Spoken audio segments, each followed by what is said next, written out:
Hi, everyone. I'm Sean Salmon, the Vice President of MCLE and Professional Development here at Quimbee. Today, I'll be interviewing Selena Kyle of the Natural Resources Defense Council. Selena is the Senior Attorney and Managing Litigator there and is here today to speak with me about the modern U.S. environmental justice movement, trends in federal policy, developments in private advocacy, and practical advice for those who are interested in environmental justice lawyering. To that end, as a reminder, any opinions that Ms. Kyle gives today are her own, as this is a CLE interview and not a presentation sponsored by the NRDC. And I just want to say before we get started that this is just like one of the most exciting interviews I've had to date, Selena, because I was obsessed with the NRDC in high school and wanting to work there one day actually fueled my obsession with APES, AP Environmental Science, for those of you who aren't like huge nerds who are watching this. And so I'm like just thrilled to have you here today. And from an environmental law nerd since the early aughts, thank you so much for joining us and welcome. Delighted to be here. Thank you so much for the opportunity. Just let me start by just giving a little more background on NRDC, because that's where a lot of my sort of practice examples and advice are going to come from. I'm on an in-house litigation team. There's about 40 of us all over the country. I used to be based in San Francisco. Now I'm in Chicago. That's where I'm the managing litigator. We have a few of those.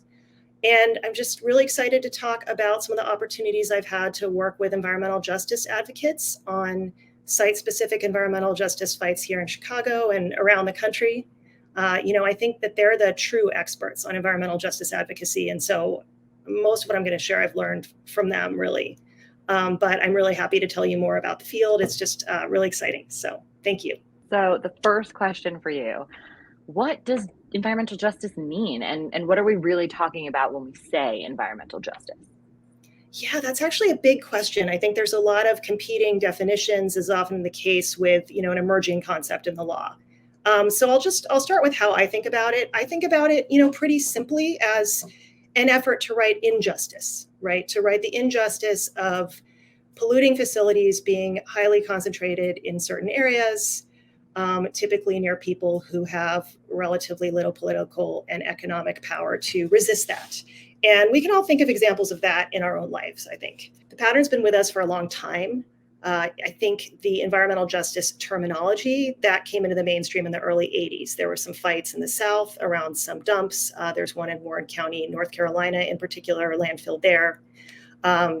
That's when the term environmental justice, I think, came into kind of legal discourse in the US. And industrial waste and the threats posed by that, those are a core part of modern environmental justice work and some of the fights I've been involved with personally. So my first environmental justice case was about a landfill as well, also in the South. It was in rural Tennessee in Dixon, which is on the west side of the state between Nashville and Memphis. And that had to do with some companies that had dumped toxic chemicals in the 80s, and they have leaked into the groundwater, polluted people's springs and wells, and led to some terrible threats to people's health. So we were involved in a big case to get that contamination better understood and get people onto public water. So we can talk about some more fights like that later on today, but on formal definitions, without getting too deep into the semantics, I think a key thing to understand is there's a divide between definitions that talk just in terms of redistribution, so taking the pollution we have today and distributing it more equitably, so that more people have to live around it. Nobody has to live around as much of it. And so if you look at the Environmental Protection Agency's definition of environmental justice, for example, you'll see that distributional emphasis. Some in the private environmental justice advocacy space say that doesn't go far enough. That's not environmental justice.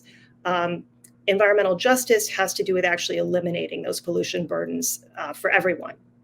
And to me, those two things are on a spectrum. My sense is that if pollution were more equitably distributed than it is today, that would lead to a lot of political pressure to have less of it overall and to have tighter environmental regulations that are more protective of people's health. But there is a range of things that people have in mind when they talk about environmental justice. And I think it includes both the distributional aspect and the pollution control aspect. And then there's also a strong emphasis, I think, in all the definitions on process. And I think that reflects environmental justice's roots in progressive politics and organizing and the power dynamics that are driving the environmental injustices. There's a lot of sensitivity to traditional power structures and a lot of interest in dismantling those or working around them.